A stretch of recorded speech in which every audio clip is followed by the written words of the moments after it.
আসসালামু আলাইকুম। আমি খায়রুল ইসলাম সার্বিয়া থেকে। আজকের বিষয়বস্তু আসলে একটু ভিন্ন ধরনের। প্রতিনিয়তই কিন্তু সার্বিয়ার ওয়ার্ক ভিসা আপডেট হচ্ছে। যে আগে হচ্ছে যে বেসিক ছিল 550 ইউরো এরকম একটা বেসিক ছিল। এখন কিন্তু 84,000 দিনার। সার্বিয়ার মুদ্রার নাম হচ্ছে দিনার। তো এখানে কিন্তু বিশাল একটা পরিবর্তন আনা হয়েছে যে 84,000 দিনার হচ্ছে একটা সাধারণ একটা কর্মী বেতন পাবে। আপনি যদি অ্যাজ এ একজন স্কিল্ড ওয়ার্কার হয়ে থাকেন তাহলে কিন্তু এটা আসলে আপনার আপডেট হবে, আপনার বেতন আরো বেশি পাবেন। আপনি এটা অ্যাপ্রক্স হচ্ছে আপনি 1 লাখ 1.5 লক্ষ দিনারও কিন্তু আপনি সার্বিয়া থেকে ইনকাম করতে পারেন। কিন্তু যারা একজন সাধারণ কর্মী হেল্পার হিসাবে আসবে, কোম্পানি হচ্ছে তাকে 84,000 দিনার দিতে বাধ্য থাকিবে। অনেকে আসলে বেতনের বিষয়টা জানেন না যে আসলে আসলেই হলো।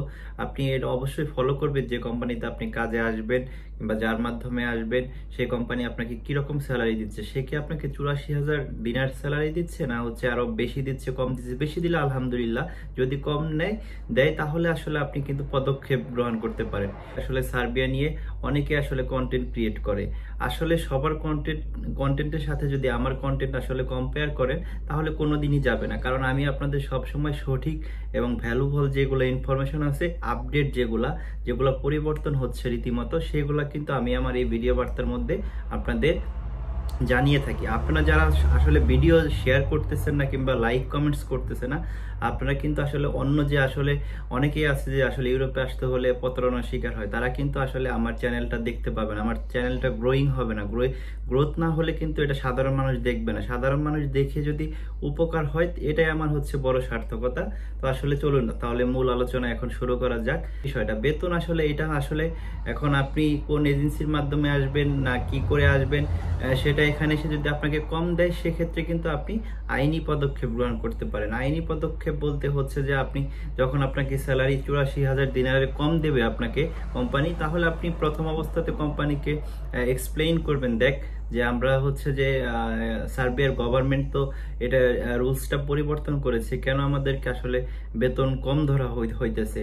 তখন যদি তারা কোনো অ্যাকশন না নেয় সেক্ষেত্রে আসলে আপনি নিকটস্থ পুলিশ স্টেশন আছে, সেখানে গিয়ে কিন্তু সশরীরে উপস্থিত থেকে কমপ্লেইন করে আপনার স্যালারিটা আসলে বাড়িয়ে নিতে পারেন।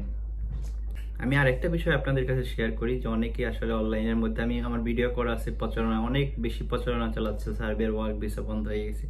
এটা আসলে একটা গুজব। সার্বিয়ার ওয়ার্ক ভিসা এখনো বন্ধ হয়নি, ইনশাল্লাহ আগামীতেও বন্ধ হবে না। বন্ধ যদি হওয়ার থাকে তাহলে হচ্ছে এম্বাসিকৃত কিংবা হচ্ছে নিউ দিল্লিতে যে এম্বাসি আছে কিংবা হচ্ছে এদেশের যে গভর্নমেন্ট প্রতিষ্ঠানগুলো আছে সেখান থেকে আসলে অ্যানাউন্স করা হবে যে আসলে ওয়ার্ক ভিসা কার্যক্রম এখন থেকে বন্ধ। তারপর হচ্ছে আপনারা হচ্ছে ফাইল জমা করা বন্ধ করবেন। আশা করি আমার কথা বুঝতে পেরেছেন। তো আপনারা আসলে সার্বিয়াতে আসার জন্য আসলে অনেকের অনেক কিছু জানার থাকে। আপনারা অবশ্যই কমেন্টস করবেন আপনাদের ফাইলের কি অবস্থা, কোন অবস্থাতে আছে, বিষয় A to Z। ইনশাল্লাহ আমার কাছ থেকে আপনারা সঠিক ইনফরমেশন পেয়ে থাকবেন। তো আজকের মতো আসলে ভিডিওটি এখানেই সমাপ্তি ঘোষণা করতেছি। দেখা হবে পরবর্তী কোনো ভিডিও বার্তা নিয়ে। এ পর্যন্ত সবাই ভালো থাকবেন, দোয়া রাখবেন আমার জন্য। আসসালামু আলাইকুম।